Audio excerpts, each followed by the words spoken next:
Merhaba Arkadaslar, ketemu lagi sama Eliza Alvareza ya teman-teman ya. Kali ini sesuai dengan requestan yang banyak banget ditanyain sama teman-teman, yaitu seputar bagaimana sih prediksi kehidupan di Turki dan prediksi biaya hidup di Turki ya teman-teman ya. Nah nanti aku nggak sendirian karena aku akan ditemenin satu teman aku yang dia udah jauh lebih expert lah ya teman-teman ya, udah lama tinggal di Turkinya. Nah karena itu mungkin dia lebih banyak mengetahui tentang seluk-beluk kehidupan di Turki, termasuk juga biaya hidup di Turki ya teman-teman ya, sampai akhir karena aku nggak sendirian, aku bersama temanku. Nanti aku bakal kenalin ke teman-teman. So don't forget to like, comment, and subscribe.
Merhaba Arkadaslar. Merhaba. Oke, seperti janji saya ya teman-teman ya. Kali ini saya akan kenali teman saya. Dia orang Indo juga, tapi udah lama di Turki ini teman-teman. Nah, sebelumnya kita kenalan dulu ya. Halo. Merhaba. Nasılsınız? Sen ada nih? Mahmud Hashim. Hasim. Nerelisin? Ben Indonezyalıyım. Indonesia nerelisin? Nias Adası'nda orada yaşıyorum. Masya Allah, bahasa Turkinya keren banget ya teman-teman ya. Nah teman-teman, kan yang akan kita bahas kan seputar biaya hidup di Turki ya teman-teman ya. Nah karena kemarin aku bilangnya aku nggak bisa jawab nih teman-teman, karena aku baru banget ya, baru 2 bulan di Turki. Jadi agak susah lah gitulah menjelasinya. Makanya aku nggak nginvite temen aku ini untuk collab bareng kita buat ngejelasin nih apa aja yang harus dipersiapkan sebelum berangkat ke Turki. Terus apa juga yang kira-kira dibutuhin, berapa dana hidup selama di Turki ya teman-teman ya. Oke, kita mulai aja ya teman-teman. Oke, ini pertanyaannya aku khususkan untuk yang mau kuliah mandiri ke Turki ya teman-teman ya. Karena kalau misalnya agen itu beda dengan yang mandiri ya teman-teman ya. Nah berhubung Asim kan udah lama banget nih di Turki nih, dia mungkin udah berapa lama? Jalan 2 tahun ya teman-teman ya, pasti udah tau lah seluk beluknya. Nah kita sekarang ada di Sakarya ya teman-teman ya. Nah ini adalah Çarşı, satu pusat perbelanjaan yang ada di Turki, yang kemarin aku jelasin ya teman-teman ya. Tapi kali ini kita fokuskan untuk bahas tentang seputar kehidupan di Turki. Oke, Hasim mau jelasin apa nih seputar apa biaya hidup di Turki. Yang pertama yang harus kita ketahui tentang biaya hidup di Turki apa ya kira-kira? Pertama, biaya hidup di Turki yang pertama yang ingin aku sampaikan itu tentang biaya rumah. Dan di sini biaya rumah itu relatif ya. Soalnya ada yang rumahnya itu 4+1, ada yang 3+1. Ini aku jelasin dulu 3+1 apa. Jadi di Turki itu sistemnya ada yang 3+1, 4+1. Apa tuh? Apa tuh 41? 4+1 itu contohnya kayak kamarnya ada 4, terus ruangnya tamunya 1. Oh, Jadi tamam. ada +1, satunya itu ruang tamu. Terus ada juga 3+1, otomatis 3 kamar tidur, 1 kamar ruang tamu. Ada yang 2+1, ada yang 1+0.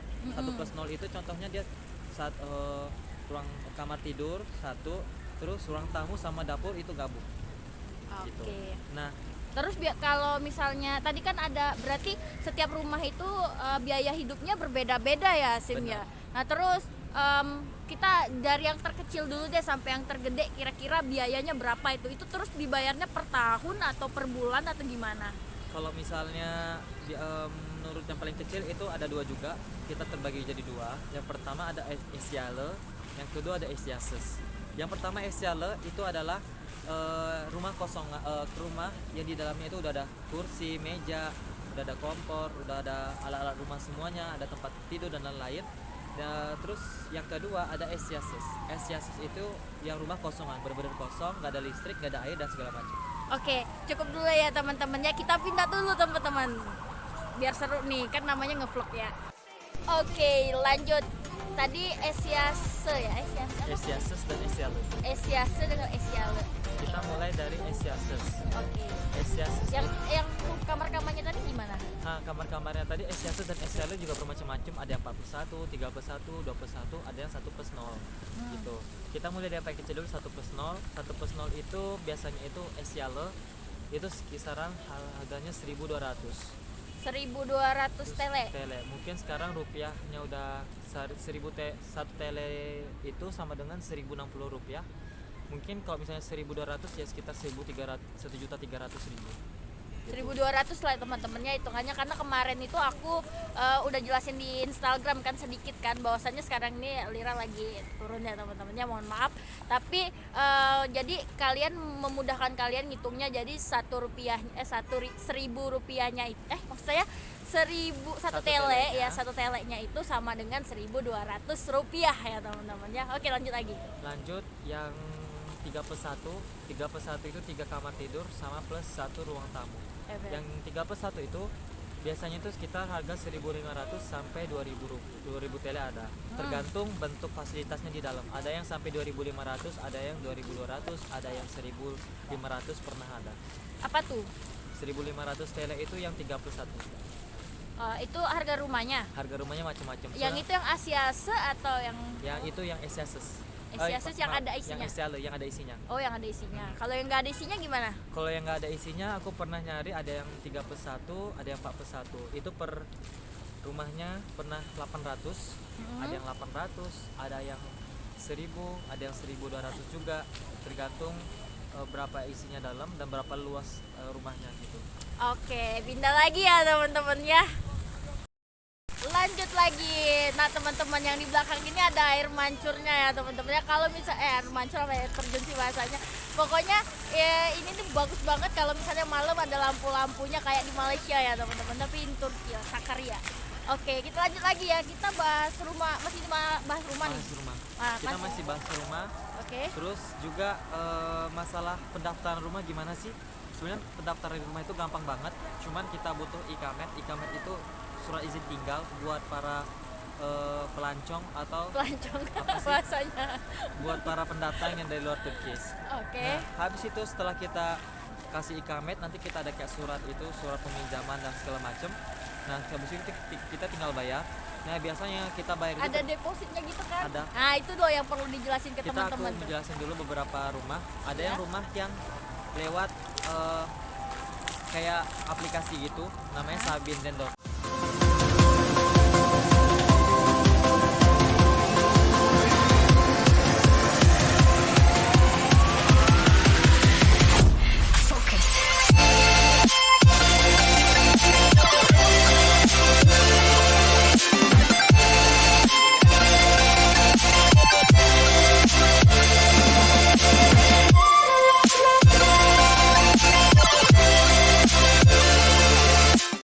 Oke, Arkadaslar, karena tadi maghrib ya teman-teman ya, jadi kita lanjut dulu, kita sholat dulu tadi, habis itu kita lanjut lagi ya teman-teman ya. Kita akan membahas lagi bahasan yang kedua, yaitu tentang masih tentang rumah ya, ini Asim ya. Oke, lanjut lagi ya. Kita lanjut, tadi ada dua cara. Pertama yang lewat sahibinden.com itu lewat aplikasi. Yang kedua ada lewat, ini pencarian rumah kan? Ya, pencarian rumah. Yang kedua itu ada yang lewat Emlakce. Jadi Emlakce itu kayak office gitu, kayak kantor gitu. Jadi kita datang ke kantor mereka. Nah, di office itu kita sebutnya Emlakce karena mereka ada yang ngejual rumah juga, terus ada yang nyewain rumah gitu jatuhnya. Emlakce itu kayak apa ya jatuhnya ya? Kayak Emlakce itu kalau di Indonesia perantara gitu kan? Bukan perantara sih jatuhnya. Jadi aku kurang tahu ya kalau di Indonesia. Pokoknya di sini itu kayak misalnya orang yang ngejual rumah, orang yang beli rumah, atau misalnya orang yang orang yang nyewain rumah itu ada kantornya sendiri. Jadi ada kantornya sendiri. Kalau di Indo nggak ada ya kayak itu ya teman-teman ya? Kalau misalnya di Indo perasaan ada deh, tapi aku kurang tahu ya apa namanya. Mungkin kayak orang yang nyewain rumah juga ada gitu, lebih ke kosan-kosan gitu. Kayak aku yang setahu aku di Indo itu kayak iklan-iklan gitu sih. Oh ada rumah gini-gini, aku kurang tahu Itu juga. jatuhnya calo nggak sih? Enggak sih, bukannya jatuhnya bukan nggak calo sih, ya kayak office biasa gitu, jadi itu memang khusus buat nyari rumah gitu. Nah kalau misalnya di sahibinden.com itu juga ada, bisa nyari rumah di situ. Itu juga tertera misalnya berapa luas rumahnya, terus berapa kamarnya, terus dia Asiases yang udah Itu punya sudah mesin ada tadi. harganya biasanya kalau di Udah, aplikasi ya. udah ada harga di aplikasi. Terus kalau di Mlakce juga ada, tapi yang enaknya di Mlakce itu kita nggak ada, kita eh, bisa milih, atau misalnya di Mlakce itu ada pilihannya juga sih, tapi kita belum tahu. Bisa Mlakce itu Pilihan apa dulu? biasa Iya. kalau misalnya Mlakce itu aku pernah dapat itu dari kayak misalnya di Turki itu ada gedung, terus ada nama telepon, misalnya ini dijual, tulisannya disewakan atau apa, kita telepon bisa aja ada yang langsung ke sahibi apa yang punya Yang rumah. yang office-nya itu bisa juga perantara gitu ya. Kayaknya gitu sih, aku juga kurang tahu. Di Indonesia aku nggak bisa nyamainnya soalnya kan ini beda kan. Iya, beda. Nah habis itu kalau misalnya sahibinden.com itu kita telepon yang pemilik rumahnya, nanti ketemuan, lihat rumahnya udah oke, yaudah nanti kita langsung dibawain ke kantor mereka. Oke. Ribet nggak sih cari rumah di Turki? Kalau misalnya aku kurang tahu kalau di semua daerah. Kalau yang aku tahu di Sakarya itu pertama lumayan ribet sih yang pertama. Oh. Soalnya yang pertama kita kan orang luar negeri sendiri, dan biasanya orang Turki itu kurang percaya sama orang luar negeri pertama. Itu yang masalahnya. Kenapa ya mereka kurang welcome gitu loh, kurang gimana gitu loh kalau sama orang luar gitu.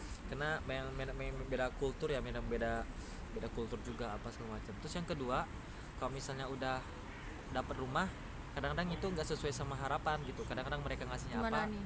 misalnya kita dikasih wifi atau semacam, tapi nggak sesuai gitu. Itu yang sepengetahuan aku yang pernah aku rasain. Tapi ada juga yang baik-baik kok, yang pemilik rumahnya juga ada yang baik gitu. Jadi gimana nih biar teman-teman yang ada di Indonesia nantinya bisa dapet rumah kalau misalnya udah datang ke Turki gitu loh, karena ini kan troubles banget kan bagi teman-teman. Kalau misalnya itu yang misalnya dari rumah nyari rumah gitu, aku sih kurang tahu ya. Biasanya yang nyari rumah sendiri itu mereka pertama nginap ke rumah teman dulu, habis itu mereka nyari kalau udah dapat mereka berpindah. Ada juga yang dicariin oleh agen, atau juga yang dicariin oleh teman yang sebelumnya udah pernah ke Turki, atau Ya. misalnya setahun udah tinggal di Turki gitu. Bisa minta cariin sama kamu ya. Tapi dibayar ya teman-teman ya.